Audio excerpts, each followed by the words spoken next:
नमस्कार, जय हिंद दोस्तों। स्वागत करता हूँ आप सभी का मेरे एजुकेशन एंड बुद्धिस्ट चैनल में। मैं जोविल कुमार। आज हम पढ़ेंगे बाल विकास के अति महत्वपूर्ण 30 प्रश्न जो आगामी परीक्षा में उपयोगी साबित होंगे। तो बिना किसी देरी के शुरू करते हैं। शुरू करने से पहले मैं रिक्वेस्ट करता हूँ कि आप हमारे चैनल को सब्सक्राइब कर दें और हमारे वीडियो को लाइक कर दें। ठीक है दोस्तों, सब्सक्राइब करने के बाद बेल आइकन को भी दबा दें, जिससे कि आने वाला वीडियो का नोटिफिकेशन आपको मिल जाएगा, तो आप हमारे हर एक वीडियो को देख सकेंगे। ठीक है दोस्तों, चलिए शुरू करते हैं। पहला प्रश्न है, बालक के विकास की प्रक्रिया कब शुरू होती है? तो बालक के विकास की प्रक्रिया कब शुरू होती है? ये शुरू होती है जन्म से पूर्व। ठीक है, यानी कि गर्भावस्था में ही ये प्रक्रिया, हमारी विकास की प्रक्रिया शुरू हो जाती है। ठीक है ना। अगला है, विकास की प्रक्रिया कब तक चलती है? अच्छे प्रश्न है दोस्तों, ध्यान से पढ़ेंगे। जो इन्हीं 30 प्रश्नों में से कई एक प्रश्न एग्जाम में हमारे फंस जाएंगे। ठीक है ना, इसलिए अच्छे से पढ़ते हैं और याद रखेंगे इनको। विकास की प्रक्रिया कब तक चलती रहती है? तो कब तक चलती है ये चलती रहती है, हमारे जीवन पर्यंत चलती रहती है। यानी कि ये गर्भावस्था से लेकर के और मृत्यु तक विकास की प्रक्रिया चलती रहती है निरंतर। ठीक है ना। तो विकास एक ऐसी प्रक्रिया है जो जीवन पर्यंत निरंतर चलती रहती है। ठीक है दोस्तों। अगला है, सामान्य से विकास की कितनी अवस्थाएं होती हैं? तो विकास की कितनी अवस्थाएं होती हैं ये मैं बता चुका हूं पहले वीडियो में। विकास की मुख्य कितनी अवस्थाएं होती हैं? 4 अवस्थाएं होती हैं। कौन कौन सी बताएंगे? कौन कौन सी होती हैं? तो पहली होती है हमारी, पहली होती है कौन सी? शैशवावस्था। ठीक है ना, शैशवावस्था। और दूसरी हमारी बाल्यावस्था।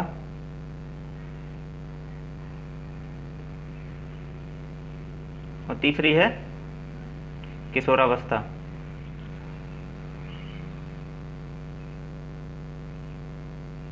किशोरावस्था। और चौथी कौन सी बची? प्रौढ़ावस्था। प्रौढ़ावस्था।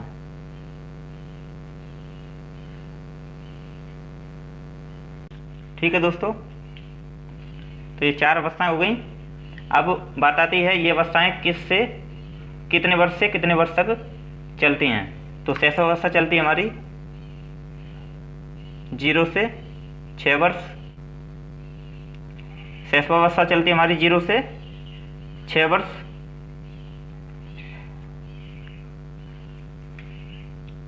ठीक है, 0 से 6 वर्ष। और बाल्यावस्था जो है, पहली थी हमारी,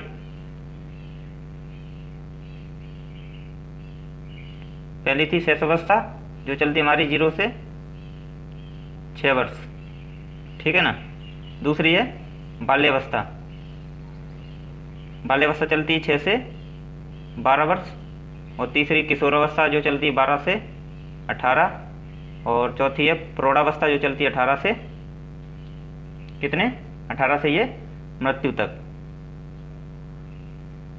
ठीक है ना। तो आशा करता हूँ समझ गए होंगे। अगला प्रश्न है,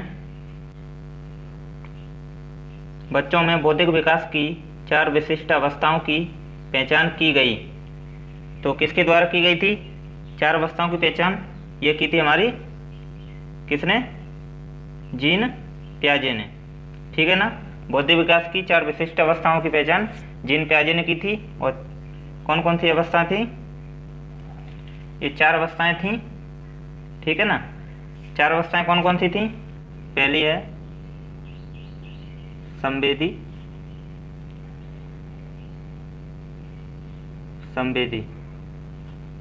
पेशीय अवस्था। ठीक है ना। और दूसरी कौन सी है? ये जो पेशी संवेदी अवस्था, ये चलती है हमारी 0 से 2 वर्ष तक। 0 से 2 वर्ष, ठीक है। और ये दूसरी अवस्था है हमारी पूर्व संक्रियात्मक अवस्था, जो चलती है 2 वर्ष से लेकर के 7 वर्ष तक। पूर्व संक्रियात्मक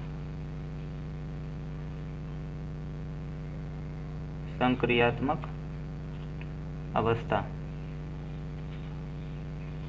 जो चलती है हमारी 2 वर्ष से 7 वर्ष, ठीक है ना। और तीसरी कौन सी है, कौन सी बताई थी तीसरी इन्होंने, जीन पियाजे ने तीसरी बताई थी हमारी, तीसरी कौन सी बताई थी, मूर्त संक्रियात्मक अवस्था। मूर्त संक्रियात्मक अवस्था, ठीक है दोस्तों। लिखने में सही से नहीं आ रहा है, लेकिन आप समझ लेंगे, मैं बोल रहा हूँ उसी से। हो सके तो आप कॉपी पे लिखते जाइएगा, ठीक है ना। चौथी कौन सी अवस्था है, चौथी है अमूर्त संक्रियात्मक अवस्था, जो चलती है हमारी, अच्छा ये मूर्त संक्रियात्मक अवस्था जो है तीसरी वाली, वो चलती है 7 वर्ष से लेकर के 12 वर्ष तक, ठीक है ना। और ये जो तीसरी है, तीसरी हो गई, चौथी है कौन सी, अमूर्त संक्रियात्मक अवस्था। अमूर्त संक्रियात्मक अवस्था, इसको हम कहते हैं, दूसरा नाम है इसका औपचारिक संक्रियात्मक अवस्था। औपचारिक संक्रियात्मक अवस्था, ठीक है ना। आशा करता हूँ समझ गए होंगे। और इसकी आयु चलती है 12 वर्ष से लेकर के 15 वर्ष तक, ठीक है। कितनी, 12 से 15 वर्ष, ठीक है। अगला है प्रश्न नंबर 5, वंशानुक्रम व्यक्ति की जन्मजात विशेषताओं का पूर्ण योग है, यह कथन है। तो यह कथन किसका है, वंशानुक्रम व्यक्ति की जन्मजात विशेषताओं का पूर्ण योग है, यह कथन कहा था हमारे B.N. झा ने, B.N. झा, ठीक है। अगला है वंशानुक्रम के निर्धारक होते हैं। तो वंशानुक्रम के निर्धारक कौन होते हैं, जीन्स, क्या होते हैं, जीन्स।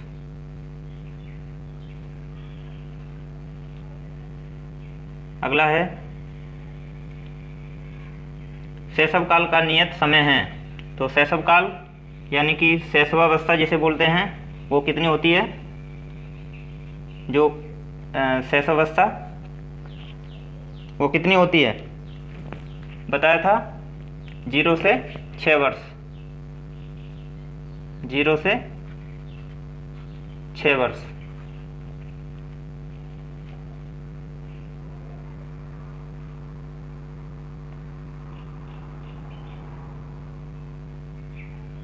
ठीक है, बता दिया 0 से 6 वर्ष। तो इसका उत्तर दिया है जन्म से 5 या 6 वर्ष तक। तो 5 नहीं, हम 6 वर्ष मान के चलेंगे, क्योंकि 6 वर्ष से 12 वर्ष तक हमारी आ जाती है बाल्यावस्था, और 12 वर्ष से 18 वर्ष तक किशोरावस्था, और 18 से ऊपर आती है हमारी प्रौढ़ावस्था, ठीक है ना। बता दिया था पहले ही, आशा करता हूँ समझ गए होंगे, ठीक है। चलिए अगला है बालक की तीव्र बुद्धि का विकास पर क्या प्रभाव पड़ता है। तो बालक की तीव्र बुद्धि का विकास पर क्या प्रभाव पड़ेगा, बताइए। कॉमन सेंस वाली बात है, सीधी सी बात है, विकास सामान्य से तीव्र होता है, सामान्य से तीव्र हो जाएगा विकास। चलिए अगला है विकास एक प्रक्रिया है। तो ये पहले बता चुका हूँ मैं, विकास एक जीवन पर्यंत निरंतर चलने वाली प्रक्रिया है।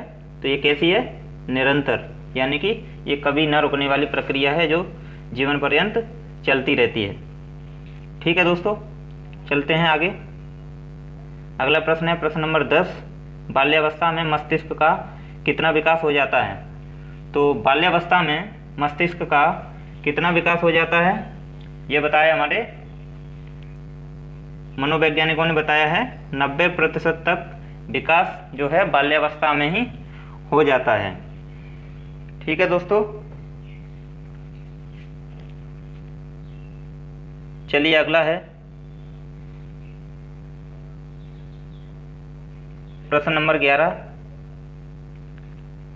अंतर्दर्शन विधि में बल दिया जाता है, तो अंतर्दर्शन विधि में किस पर बल दिया जाता है?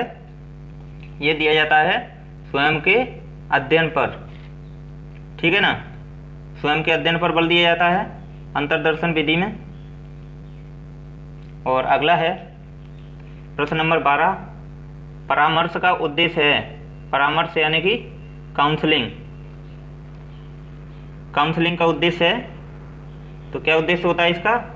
इसका उद्देश्य होता है बच्चों को समझाना। परामर्श लेना या परामर्श देना, तो ये होता है बच्चों को समझाना, ठीक है। अगला है और क्या होता है? बच्चों की कमियों का कारण पता करना, दूसरा ये होता है पॉइंट। और तीसरा पॉइंट है हमारा बच्चों की समायोजन में सहायता प्रदान करना, बच्चों के समायोजन में सहायता प्रदान करना, तो ये होता है हमारा परामर्श, जिसके 3 पॉइंट हमने पढ़े। अगला प्रश्न है शारीरिक विकास का क्षेत्र है। शारीरिक विकास का क्षेत्र कौन सा होता है? ये होता है हमारा स्नायु मंडल, ठीक है। स्नायु मंडल यह क्या होती है? वह उम्र जिसमें शरीर का विकास होता है उसे हम कहते हैं स्नायु मंडल, ठीक है। अगला है मूल्यांकन क्यों किया जाता है? तो मोस्ट इम्पोर्टेंट क्वेश्चन है, मूल्यांकन क्यों किया जाता है? तो मूल्यांकन किया जाता है हमारा बच्चों का सीखने का स्तर ज्ञात होता है इससे, ठीक है ना। इससे क्या होता है? बच्चों को सीखने का स्तर ज्ञात होता है मूल्यांकन से, ठीक है। अगला प्रश्न है हमारा जीन पियाजे के संज्ञानात्मक विकास सिद्धांत के अनुसार संवेदी क्रियात्मक अवस्था होती है। तो बताई थी मैंने अभी, संवेदी क्रियात्मक अवस्था कितने वर्ष से होती है, कितने तक? तो ये होती है 0 से 2 वर्ष, यानी कि जन्म से 2 वर्ष तक, ठीक है ना। चलिए अगला है प्रश्न नंबर 16। बालकों को आनंददायक सरल कहानियों द्वारा नैतिक शिक्षा प्रदान करनी चाहिए। यह कथन किसने कहा है? यह कथन कहा है हमारे कोलेसनिक ने, ठीक है दोस्तों। बालकों को आनंददायक सरल कहानियों द्वारा नैतिक शिक्षा प्रदान करनी चाहिए, तो यह कथन कहा था हमारे कोलेसनिक ने, ठीक है। अगला है प्रश्न नंबर 17।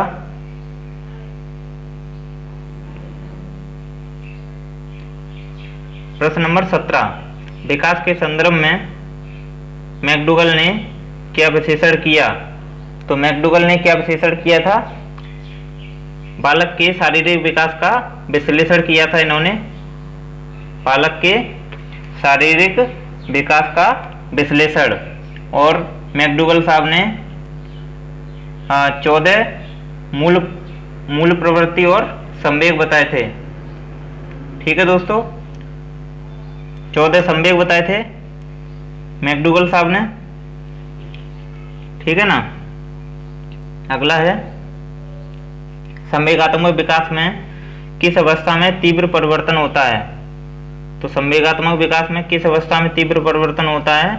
यह होता है हमारे किशोरावस्था में, जिसमें संवेगात्मक विकास तीव्रता से होता है, ठीक है दोस्तों। अगला है प्रश्न नंबर 19। वृद्धि और विकास है, तो वृद्धि और विकास एक दूसरे के पूरक होते हैं, एक दूसरे पे डिपेंड करते हैं, ठीक है ना। चलिए अगला है निम्न में से कौन सा चारित्रिक विकास का प्रतीक है? तो चारित्रिक विकास का प्रतीक होता है हमारा उत्तेजना, ठीक है, उत्तेजना। अगला है विकासात्मक पद्धति को कहते हैं, तो विकासात्मक पद्धति को हम कहते हैं उत्पत्ति मूलक विधि, ठीक है। अगला है, वाटसन ने नवजात शिशु में मुख्य रूप से किन संवेगों की बात कही है? तो किन संवेगों की बात कही है वाटसन ने, बताइए। तो बताएंगे किन संवेगों की बात कही है वाटसन ने। ये कही है हमारे भय, क्रोध व स्नेह के बारे में। ठीक है, चलिए अगला है प्रश्न नंबर 23।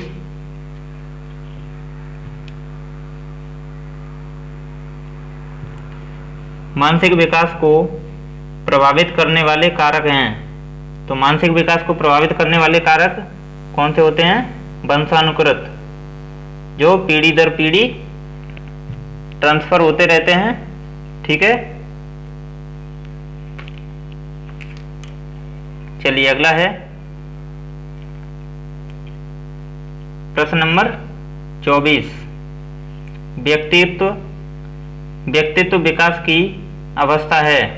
तो व्यक्तित्व विकास की अवस्था है अधिगम एवं वृद्धि। ठीक है, व्यक्तित्व विकास की अवस्था अधिगम एवं वृद्धि है। अगला प्रश्न है बाल्यावस्था। बाल्यावस्था कब से कब तक होती है? तो ये होती है हमारी 12 वर्ष तक, और कितने वर्ष से? 6 वर्ष से। अब बाल्यावस्था में बता दें दोस्तों, 2 अवस्थाएं होती हैं। कौन सी? एक पूर्व बाल्यावस्था और एक उत्तर बाल्यावस्था। जो पूर्व बाल्यावस्था होती है,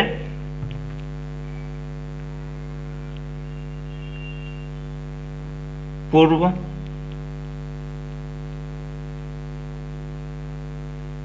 बाल्यावस्था, पूर्व बाल्यावस्था होती है हमारी 6 वर्ष से लेकर के 9 वर्ष तक। ठीक है, और दूसरी होती है उत्तर बाल्यावस्था।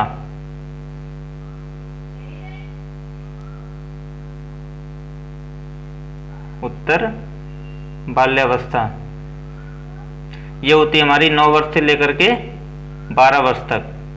ठीक है दोस्तों, क्लियर है?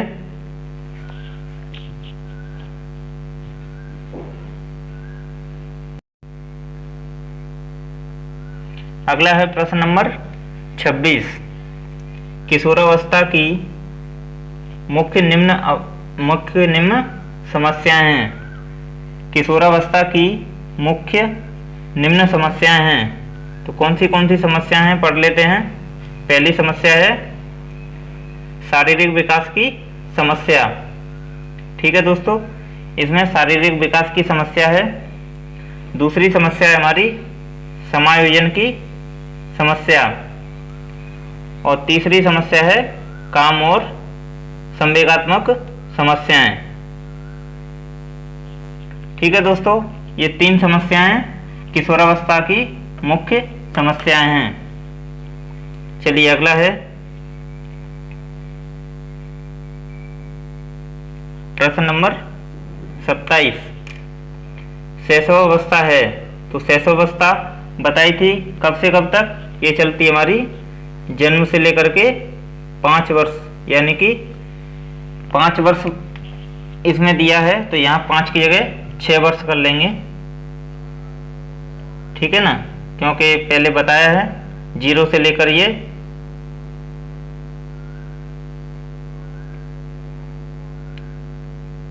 ये हमारी शैशवावस्था जो है 0 से लेकर के 6 वर्ष तक चलती है। ठीक है, और 6 से 12 बाल्यावस्था। चलिए समझ गए होंगे, इसलिए यहाँ 6 वर्ष कर लेंगे, 6 वर्ष तक। चलिए अगला है प्रश्न नंबर 28। शिशु का विकास प्रारंभ होता है। तो शिशु का विकास प्रारंभ कब से होता है? कब से हो जाता है? तो ये हो जाता है गर्भकाल में ही। गर्भकाल से ही शुरू हो जाता है शिशु का विकास। ठीक है ना। चलिए अगला है प्रश्न नंबर 29। बाल्यावस्था के लिए पर्याप्त नींद होती है। तो बाल्यावस्था के लिए पर्याप्त नींद कितनी होती है? ये सोते हैं 8 घंटे। 8 घंटे की नींद पर्याप्त होती है बालकों के लिए। ठीक है दोस्तों, अगला है, ये अंतिम प्रश्न है। ठीक है, अंतिम प्रश्न पढ़ रहे हैं। बालिकाओं की लंबाई की दृष्टि से अधिकतम आयु है।